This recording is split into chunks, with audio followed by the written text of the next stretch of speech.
Hi friends, நாங்கள் இன்றைக்கி என்ன பார்க்க போகிறோம்னா ரொட்டி தான் செய்ய போகிறோம். ஆனால் அது ஒரு வித்தியாசமான முறையாக இருக்கும்.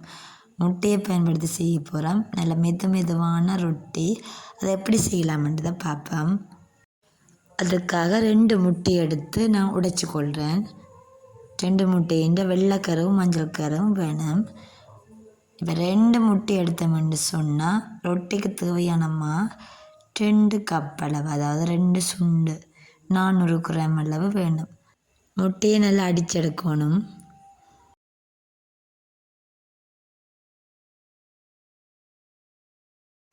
முட்டையை நல்லா அடித்து வச்சுட்டு அதுக்கு பிறகு இப்போ ரொட்டிக்கு தேவையான மாவு எடுக்க போகிறேன். இப்போ முதல்ல 1 கப் அளவு எடுப்பேன். அதுக்கு பிறகு மீதி 1 கப்பையும் எடுப்பேன். 1 கப் எடுத்துட்டு அதுக்குள்ளே அடித்து வச்ச முட்டையும் அதுக்குள்ளே சேர்த்து நான் நல்லா மிக்ஸ் பண்ணிக்கொள்கிறேன். நல்லா மிக்ஸ் பண்ணிவிட்டு கொஞ்சம் தண்ணியாக தான் இருக்கும். இதுக்கு தேவையான உப்பை சேர்த்து கொள்ளலாம். அடுத்த 1 கப் மாவையும் நாங்கள் சேர்த்துக்கொள்ளணும். கொஞ்சம் கொஞ்சமாக மாவை போட்டு 2 கப் அளவு, அதாவது 2 சுண்டு மாவை நான் இதுக்குள்ளே போட்டு மாவை குழச்சிக்கொள்ளணும். 2 முட்டைக்கு 2 சுண்டு மாவு போதுமானதாக இருக்கும். அதாவது 400 கிராம்.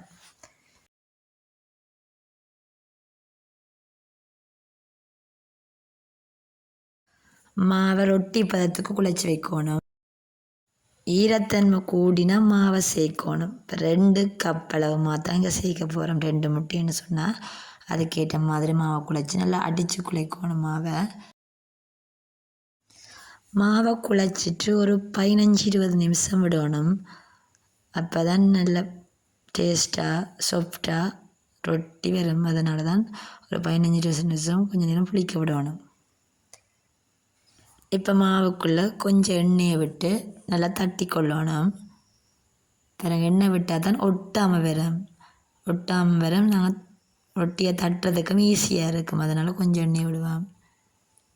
விட்டு இதை நல்லா அடித்து குழைக்கணும்.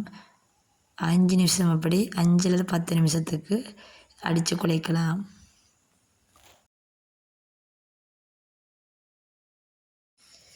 இந்த மாதிரி நல்லா அடித்து குழைக்கணும். குழைச்சிட்டு ஒரு 5 நிமிஷத்துக்கு வச்சுட்டு அதுக்கு பிறகு இந்த மாவை உருண்டைகளாக பிடிக்க வேணும். பிறகு இப்படி உருண்டையாக பிடிக்கலாம்.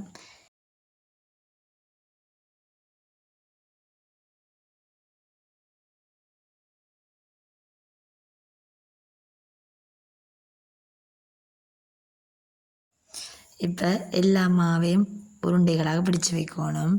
பாருங்க, இப்படி எல்லாத்தையும் உருண்டையாக பிடிச்சி வச்சுட்டு இப்போ ரொட்டியை நான் தட்டி எடுக்க போகிறேன். இப்படி தட்டி கொள்ளலாம். எல்லாத்தையும் தட்டி வச்ச பிறகு அதுக்கு பிறகு நாங்கள் இதை என்ன செய்யணும்னா இதை பொரிச்சு எடுக்க போகிறோம். எண்ணெயிலையும் பொரிச்சு எடுக்கலாம், எண்ணெய் இல்லாமலும் நாங்கள் வாட்டி எடுக்கலாம். 2 வகையில் இந்த ரொட்டியை நான் ஈஸியாக செய்யலாம். முட்டையும் போட்டதுனால ஆரோக்கியமானதாகவும் இருக்கும் இந்த ரொட்டி.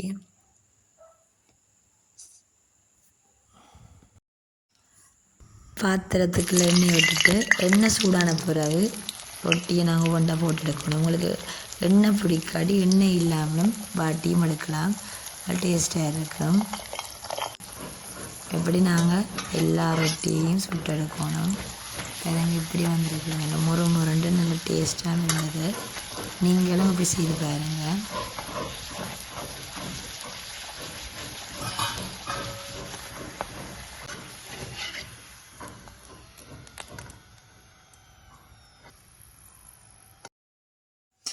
பாருங்க, இந்த ரொட்டியை இன்னொரு வகையில் சுட்டுக்கொள்ளலாம்.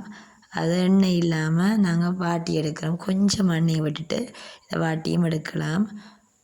பார்த்தீங்களா, எல்லா ரொட்டியும் சுட்டு முடிச்சாச்சு. இந்த ரொட்டி உங்களுக்கு பிடிச்சிருந்தா லைக் பண்ணுங்கள். மறக்காமல் சப்ஸ்கிரைப் பண்ணி விடுங்க. தேங்க்யூ ஃபார் வாட்சிங்.